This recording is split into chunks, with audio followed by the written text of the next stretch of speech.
Hey guys, as you can see, it's here, Flipper is here again, I'm sorry. Flipper's here again, and as you can see, I moved the sound system here into my room, onto my dresser. And it's working very good, and I'm sure that you can also notice that,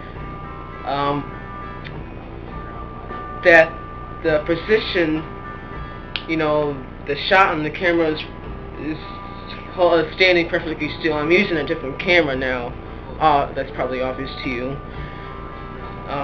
This is more comfortable with me than the iPod Touch was for my first video. So, yeah.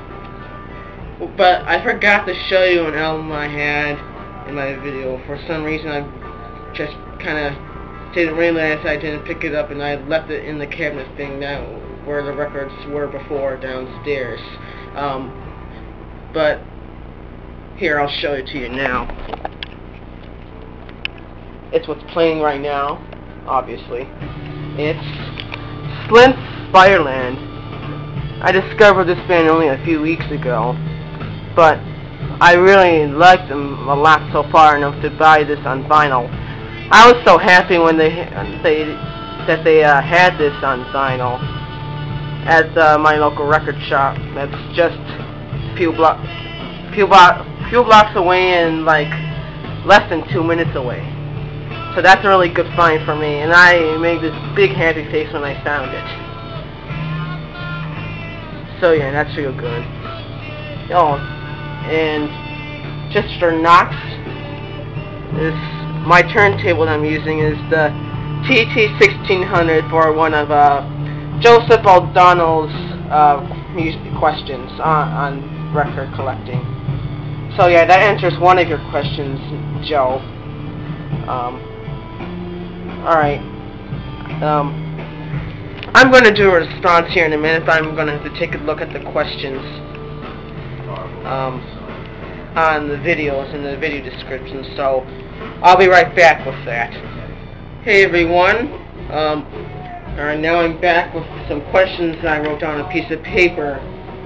There's some questions from Mr. Mrhoffame's second question video on music collecting, and there's some here from JosephO'Donnell's, one of his, I think it was his most recent question video thread. I think I cherry-picked a certain few because I know I could answer these ones right away. So I'm just going to pick these. So they're going to be a mixed amount of questions. It's going to be a bit mixed in here. Alright, let's begin. Number one from Mr. Mrhoffame's video. Name an event you would change in rock history without using the death of John Lennon and Buddy Holly. I would probably have to say the first thing that comes to my mind is the death of D. Boom from the Minutemen, which is a real sad event, and it was really sad on how he died quickly, yet so tragically, even if he died without having any pain. It was just seems to be such a terrible way to go, in my eyes, I guess. Yeah, if I could somehow come to Boone before he left the REM concert that the Minutemen were playing with. They were playing with the REM. I think they were touring together. I wish I could come to the last show and somehow convince Boone that if he was going to sleep in the back of a van, that while traveling he was going to fall out the back of it, break his neck, and die. If I could change that, I would change it within a heartbeat. One rock taboo that you have that is something the rock community would never accept. I'm not sure if I really believe in a rock taboo, especially since Mr. Mrhoffame said that he had a girlfriend that didn't like Led Zeppelin, and he emphasized it, that she didn't like it a little. I don't see how that's such a big taboo. You know, I don't like listening to them anymore myself. I used to love them when I would listen to them constantly when I was 12 to 13 years old. But I guess you could say I just listened to them so much when I started discovering other music, I kind of became tired of them. I got just sick of hearing their music. I don't know what it is, but I would say I don't like to listen to them anymore. I much rather listen to Flint, or the Stooges, or Devo, or Mudhoney, or the Velvet Underground, or especially the Minutemen. The Minutemen are my fave right now, I would like to say, in Husker Du. But yeah, I kind of have to disagree that there is such thing as a rock taboo, because isn't music supposed to be universal? Really? I mean, if there was something that the rock community wouldn't accept that was supposedly like a grand rule in the whole category of being that like you're supposed to like Led Zeppelin, I disagree. That's to me, that kind of breaks the whole idea that music is supposed to be universal. That there are no rules, whether I'm playing music or liking a certain artist. I don't really have to agree that there. That's why I don't really agree that there's such thing as a rock taboo, because everyone is going to have their taste, and everyone, I think, is at one point is gonna just start getting tired of a band that they loved so much before. I think that's bound to happen sooner or later with any kind of music lover in general. I think I've run out of things to say on that question, so I'm going to say, sorry, Mr. Mrhoffame, but I don't like Led Zeppelin much anymore. I'm not gonna probably buy their stuff anytime soon. So, I'll just leave it at that question at that. Moving on now, let's see.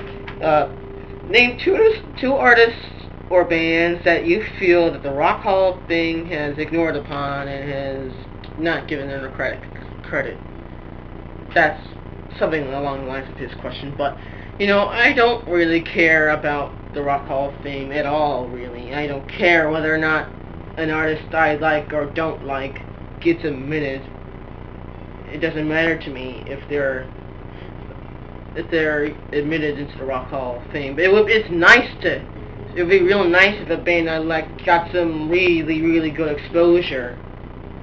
That would be real nice, and then a lot of more people would find out about them and listen to them and start liking them. I think that would be really good. But in terms of saying like, oh, these guys need to be admitted to this organization that is documenting rock history as we know it, I see a lot of over documentation on rock music as a whole. I think a lot of it is even inaccurate, and it's trying to glorify it more than it needs to be. At the top of my head, I can't tell you face to face why I think that, but I kind of somewhat feel it.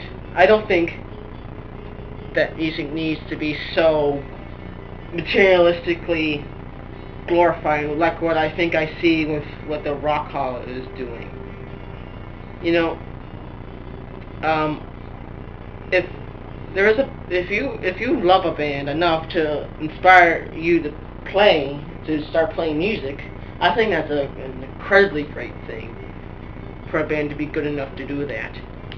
Even with kind of mainstream pop stuff, which I don't like, but so many other people do. But if it inspires them to do music, then by golly, more power to them.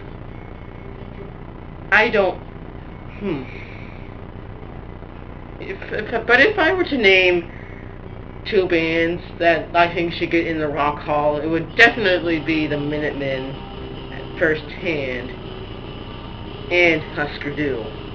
Just to say that, you know, this band, they were essential, so essential in creating alternative music for the next decade, which would be the 90s, and so many more people were so much more familiar with 90s alternative music and punk music like, say, Nirvana, or, what else, The Offspring, you know, Soundgarden, Alice in Chains, the grunge stuff, and then in a way, the kind of mid-late 90s punk revival thing that was happening around that time. You know, and it's kind of annoying to hear because of all that alternative music that MTV was doing and showing. Yeah, MTV was a lot better in the 90s than it was in the 80s, I think. I think they got a lot more musically diverse, whereas the 80s MTV, after, say, 1983, 84, it started just being Michael Jackson, Bruce Springsteen, Madonna, Poison, Guns N' Roses, or what's the guy's name? Bret Michaels? Is that the guy's name?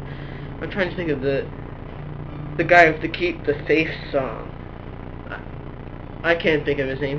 I can't even think of the band's name that he was in. But, and these those kind of those cheesy one-hit wonder songs, in a way.